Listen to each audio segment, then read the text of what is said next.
La recuperación en problemas. Hace un mes atrás, el grueso de los economistas aseguraban, entre los cuales me incluyo, una recuperación de un 5, un 7% del PBI. Incluso organismos internacionales esperaban, dentro de la recuperación global, que Argentina también acompañe con esa recuperación, más habiendo sido una economía que había tenido una caída muy importante del producto durante el año 2020, o sea, frente a la caída de más del 10%, una recuperación del 5 o hasta el 7% era bastante venturosa. Pero estamos experimentando un recrudecimiento de la pandemia en Argentina que está obligando al cierre de actividades, algo no previsto en el presupuesto nacional, donde todo implicaba recuperación y no se había previsto gasto COVID.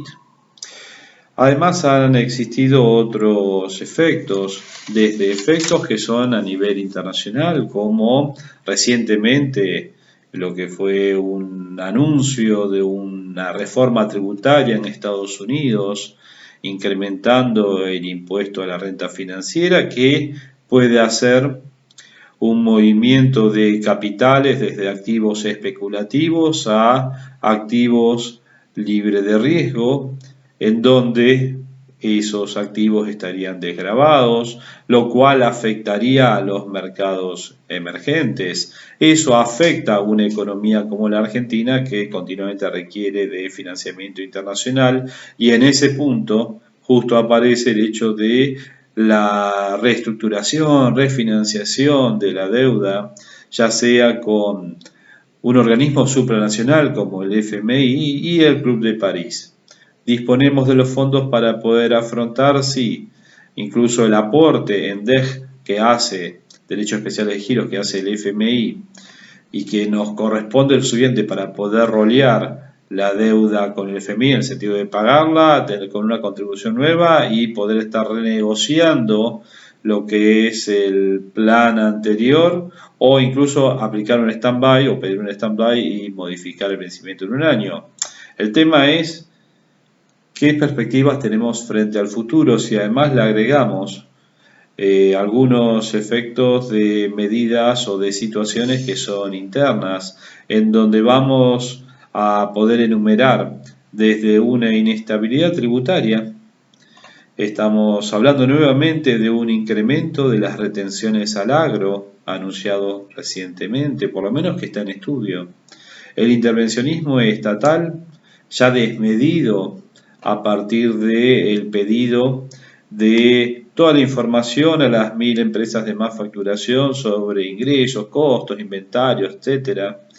Y además seguir avanzando en lo que es otras empresas que también deben suministrar información, como las exportadoras, para de alguna manera controlar desde lo que es el Ministerio de Producción, lo que es el funcionamiento de la economía, pensando en la vieja planificación central, en donde había un organismo omnisciente casi que podía ir desde un tablerito de comando manejando todo. La verdad es que no vemos a la señora Paula Español con la capacidad técnica ni tampoco con el equipo humano requerido para eso. No funcionó en ninguna economía del mundo.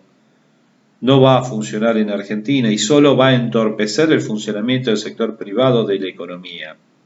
Es más, lo que genera esto es un mayor retiro de empresas de la economía argentina, implicando un freno en lo que es la inversión. Un ejemplo de esto lo puede dar hasta el funcionamiento hoy de la provincia de Neuquén, cortes de personas que requieren obviamente mejoras en sus situaciones salariales, que tienen reclamos que son justos, pero que entorpecen el funcionamiento, gracias porque justamente de esa manera hacen escuchar sus reclamos, de un sector que implica el desabastecimiento de energía hoy a nivel regional en el sur. Eso se puede extender hacia toda la nación, perdiendo no tan solo millones de dólares las empresas que no pueden estar retirando su producción, sino por otro lado la economía en conjunto en términos de actividad. El daño que se genera en la economía argentina frente a cada una de esas medidas o eslabones que implican un una nueva ruptura en lo que son las instituciones del funcionamiento de la economía, las reglas de juego, desincentivan a propios argentinos, a terceros que no son argentinos, que habían invertido, que proyectan invertir en Argentina, a seguir haciéndolo, por el simple hecho de que las reglas de juego no existen. Quizás sea el factor más importante que uno quiere tener como gran factor determinante del porqué de que la recuperación de Argentina está en problemas.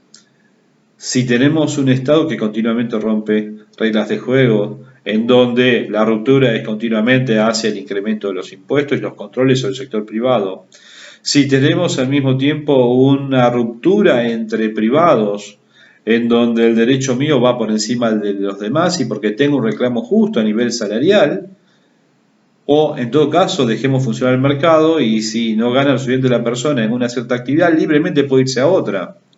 También podrían pensar en eso. Si no están contentos con sus sueldos en relación de dependencia, podrían ser profesionales independientes y no se preocuparían por los sueldos en relación de dependencia. Es un paso importante porque dependen de su trabajo y su capacidad profesional, pero bienvenidos al mundo real, así es como se funciona en el mundo real. Ahora, yo quiero que como empleado me paguen más y le afecto la vida al resto del mundo hasta que a mí no me paguen más. En el medio, que ardan los infiernos si es que no me pagan. Esa es la situación de Neuquén, pero que también pasa con los trabajadores de otro sector y otro sector. Ese derecho que tenemos cualquiera de los trabajadores a afectar la vida de los demás es lo que hace también en parte, a Argentina tan riesgosa. Y ahí vamos al punto. ¿Qué sucede cuando una economía, sumando todos estos factores, desincentivan a la inversión? Pierdo puntos de PBI. Pero no pierdo puntos de PBI solo hoy, sino a futuro. Tengo una tasa de inversión sobre PBI que es paupérrima. No alcanzamos a la reposición de bienes de capital. O sea que año a año que estamos funcionando, estamos comiéndonos parte del capital sobre el cual producimos. Eso necesariamente implica una menor posibilidad de actividad económica, pero también de generación de empleo. Y vamos al segundo factor, el consumo se desplomó. Los números de marzo muestran, que son los últimos publicados, que ha habido una baja del 24% interanual, más allá de que el año pasado había subido el 14%. Esto me da la baja interanual que me lo coloca a niveles que ni siquiera alcanzan a los que son los del año previo a la pandemia del 2019. El ingreso real de los argentinos se ha deteriorado muchísimo gracias a la pandemia, la redistribución que se ha dado e incluso el sector público, que parecería el beneficiado por el hecho de nunca haber dejado de cobrar sus remuneraciones, también vio bajar su ingreso real porque dada la inflación que se ha dado interanual del 45%, un aumento del 30-35%, la verdad que le da una baja en el porcentaje del 10%, por lo menos, y justamente el consumo está bajando. Si haríamos un neto, el 10% si lo tomamos solamente como porcentajes interanual. La diferencia le daría desde el 2020 al 2021, considerando 2021 al 2020, 10 o 12%. Para el caso es un detalle, y ahí aparece el sector público teniendo que gastar para mantener la actividad, dado el COVID y dadas las elecciones la necesidad de tener una buena situación económica preelectoral. ¿Qué puede suceder? Que el Estado se endeude, aunque sea con proveedores, que se endeude en pesos, que se emita mucho más dinero, y ahí aparece el problema de la inflación, que es acuciante. El dólar es un síntoma, o mejor dicho, la cotización del dólar es un síntoma de esta situación. Más allá de la compra puntual de fondos que han recibido muchísimos pesos por el pago de rentas y amortizaciones de bonos puntuales, algunos argentinos también que no han cobrado ningún tipo de renta de amortización también han preferido dolarizar su cartera o han comenzado a dolarizar paulatinamente sus carteras, más allá de todas las restricciones que se puedan realizar, más allá de las intervenciones del Banco Central sobre la compra de divisas o las propias regulaciones del Banco Central en las injerencias que corresponden a la CNB, en donde afecta la compra de dólares a partir de la utilización de lo que es el dólar bolsa. Más allá de eso, lo que encontramos son 20 alternativas por lo menos para poder dolarizar una cartera o comprar activos que actúen como si fuera un dólar alternativo con pesos, como pueden ser las propias criptomonedas. Eso lleva a que en la propia economía se generen, y acá vamos a lo fundamental, expectativas respecto al futuro que no son tan venturosas como hace 2 meses atrás o incluso un mes atrás. Se han combinado muchos factores que han aparecido todos juntos, que uno los podría enmarcar en factores que han afectado expectativas, y no son las expectativas de los economistas los que generan inflación, como dice el ministro Guzmán. Eso retroalimenta, porque si yo estoy en una economía, quien la maneja o quien la dirige económicamente, una persona que dice que la inflación está afectada por las expectativas de los propios colegas del ministro de Economía, que solamente ven la realidad y dicen, che, acá no hay otra forma de resolver esto que es endeudándose más en pesos o emitiendo más, y esto si hay una demanda menor del peso y una mayor preferencia por otros activos va a implicar mayor aumento del precio en pesos de todos los activos, sea dólar, sea el kilo de papas. Entonces me doy cuenta que tengo un riesgo mayor, porque hay un problema de diagnóstico desde el Ministerio de Economía, y si tengo un error en el diagnóstico, voy a tener un problema muy grave en lo que es la instrumentación de las soluciones frente al problema. La recuperación de Argentina está en problemas, dado un conjunto de factores que se dieron, no solo a nivel local, puede haber algún factor internacional que lo puede estar retroalimentando.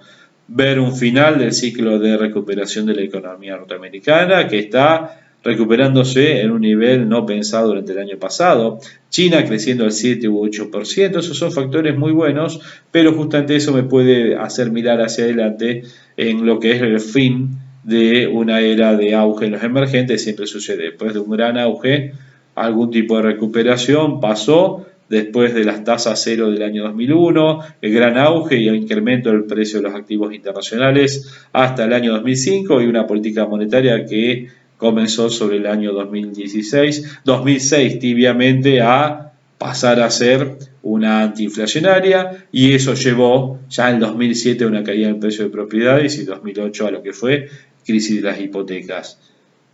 Las expectativas se forman en base a hechos pasados, porque ya sabemos que cómo funcionan, y pasó así luego del 79, pasó así sobre el 87.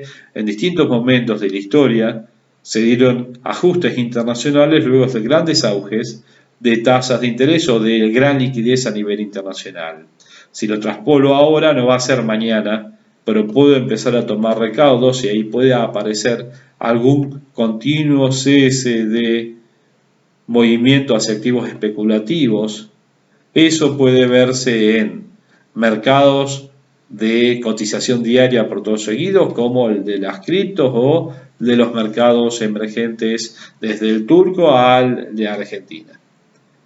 Lo estamos viendo una posibilidad a futuro, pero no por eso es que recién se va a reaccionar al futuro. Ya las ganancias han sido siderales en los mercados emergentes, y eso implica que en muchos casos se pueda optar por un flight to quality para asegurar las ganancias.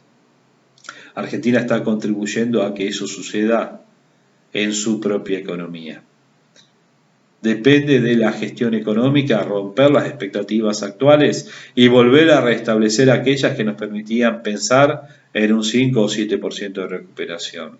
Está en manos del gobierno, esperemos que actúe en consecuencia para racionalizar el funcionamiento de la economía y dejar de tener impulsos que solamente llevan a generar más dudas sobre la capacidad de gestión para poder afrontar esta situación, ya sea de la Secretaría de Comercio, ya sea del Ministerio de Economía.